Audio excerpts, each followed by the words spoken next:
Mes parents étaient donc baptisés, mais n'étaient pas vraiment pratiquants, pas du tout même.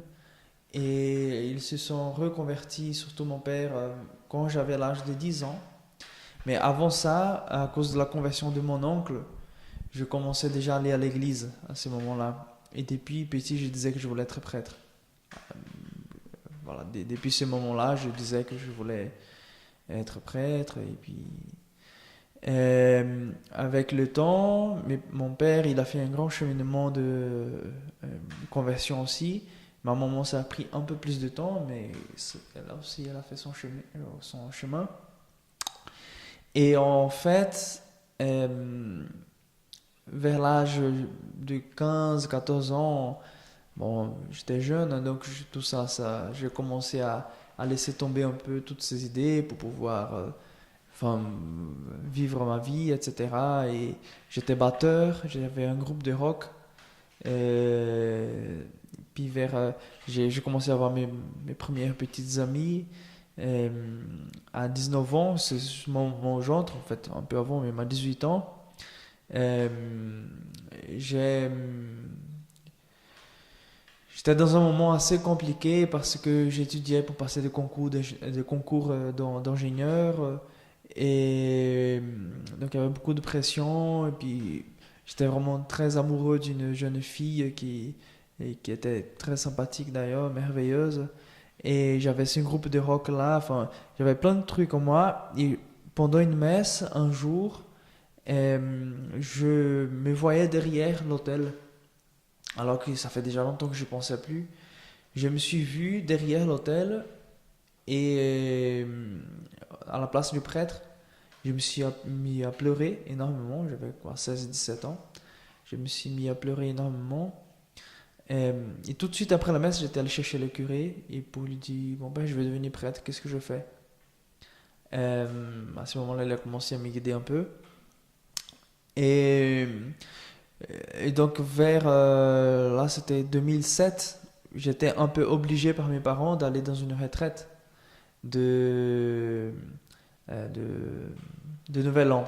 C'était pas vraiment une retraite, enfin c'était pas vraiment obligé, mais c'était dans le sens où tout le monde y allait, je pouvais pas refuser. Et à ce moment-là, en fait, j'ai eu une grande intuition.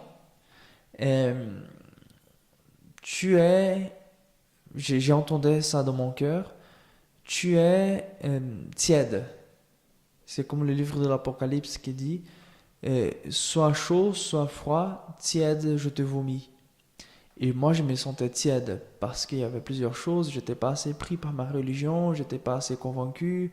Euh, avec mes petites amies, enfin, avec plein de choses que j'étais vraiment complètement ailleurs. Et à ce moment-là, je me suis dit, en fait, je vais profiter de cette retraite pour prendre une décision dans ma vie. Soit je deviens vraiment chrétien, soit je ne mets plus jamais les pieds dans une église. Mais je ne veux pas rester tiède. Je veux savoir vraiment quel est mon engagement de foi. Et le bon Dieu m'a eu pendant cette retraite, pendant un témoignage notamment de deux personnes qui étaient accros, étaient des drogués, et qui se sont convertis aussi, qui sont engagés dans cette communauté après. Aujourd'hui, ils sont des grands prédicateurs dans tout le pays.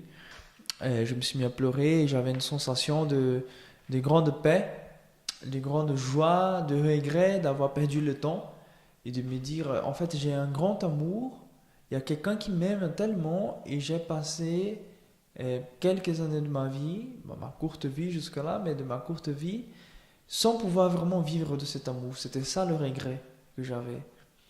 Sans avoir vraiment touché l'amour, même si Dieu me préparait pour ces moments-là.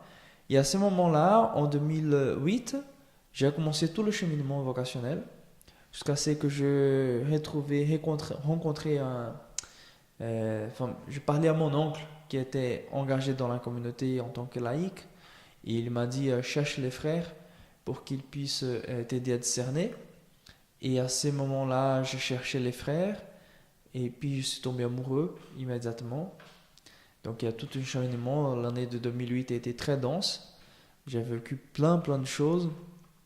Et, mais en tout cas, euh, C'était une année vraiment d'une décision où j'ai rien dit à personne, j'ai rien dit à mes amis.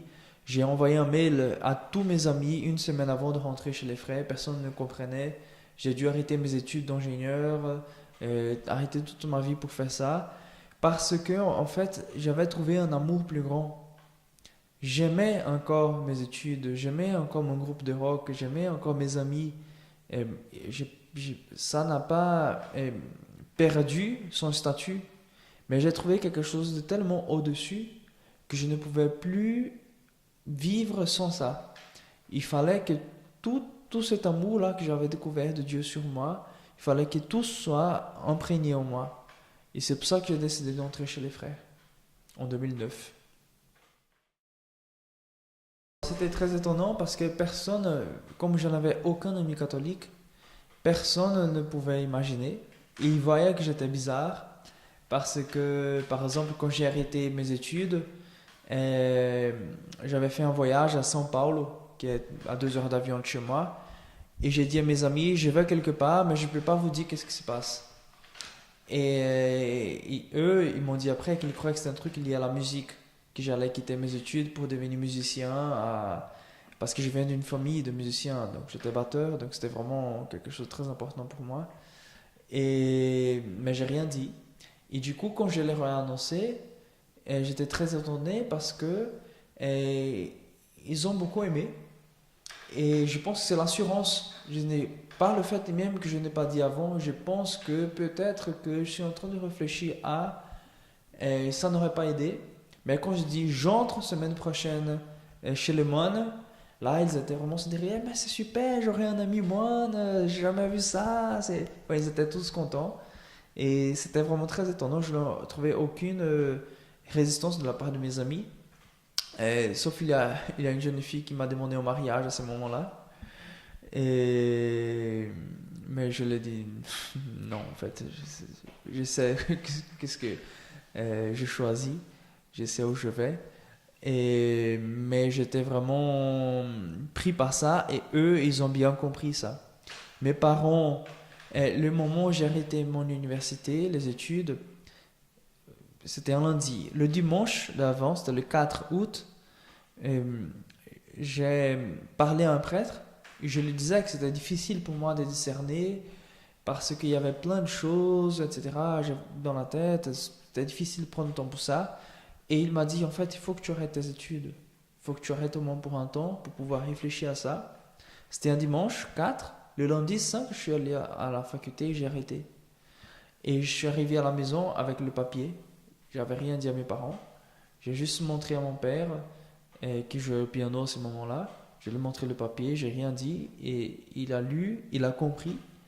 Il se levait, il m'a pris dans ses bras avec les yeux pleins de larmes et il m'a dit mon fils, que Dieu te bénisse. C'est tout. J'ai montré le même papier à ma maman. Elle m'a crié dessus et pendant une semaine, elle ne me parlait pas. Mais c'est juste parce qu'elle disait, voilà, moi, c'est une maman, quoi. Elle avait peur de vous voir. Bah, que c'était trop, c'était imprudent et puis elle ne comprenait pas. Puis après, au fur et à mesure que les choses sont. Ça qui est très beau, c'est qu'au début, elle était un peu comme ça, mais aujourd'hui, les deux sont oblats de notre communauté. Et un oblat, c'est un laïc qui vit sa vie de laïc normal, marié dans le monde, etc., mais qui se consacre dans notre communauté pour vivre notre spiritualité là où ils sont, dans leur travail, etc. Et donc, en 2016, 2017, je ne sais plus, je pense 2016, ils ont fait leur oblature, donc leur engagement dans la communauté. Donc, il y a eu un chemin aussi de leur part depuis que je suis rentré. Je pense, j'avais vraiment, c'est pas tout le monde qui est comme ça c'est vraiment quelque chose de très personnel. Je pense que j'étais vraiment, dans le bon sens du terme, aveuglé. J'étais comme un amoureux qui vient de tomber amoureux et puis tout est rose et puis enfin, voilà, c'était le début en tout cas, les premiers mois. Et, par exemple, il y a une difficulté, c'est que j'avais très peur de ne pas apprendre le français. Très très peur, parce que j'avais pas vraiment bien appris l'anglais. Et j'avais des cours de philo au Brésil, parce que les frères donnaient des cours de philo, je comprenais rien du tout, rien, rien. Et puis j'avais dit à un des frères, écoute, je comprends rien en portugais. qu'est-ce que sera en français? Je quitte la communauté. Ça, j'étais postulant encore, c'était les premiers mois. Et puis le frère m'a regardé, il m'a dit, mon fils, tu n'entres pas chez les frères pour devenir philosophe, tu rentres chez les frères pour devenir un saint. Laisse l'Esprit Saint agir, laisse l'Esprit Saint te conduire. Et ça m'a débloqué complètement à ce moment-là, et je me suis mis à travailler le français à fond. Je me suis dit, je ne sais pas si je vais apprendre.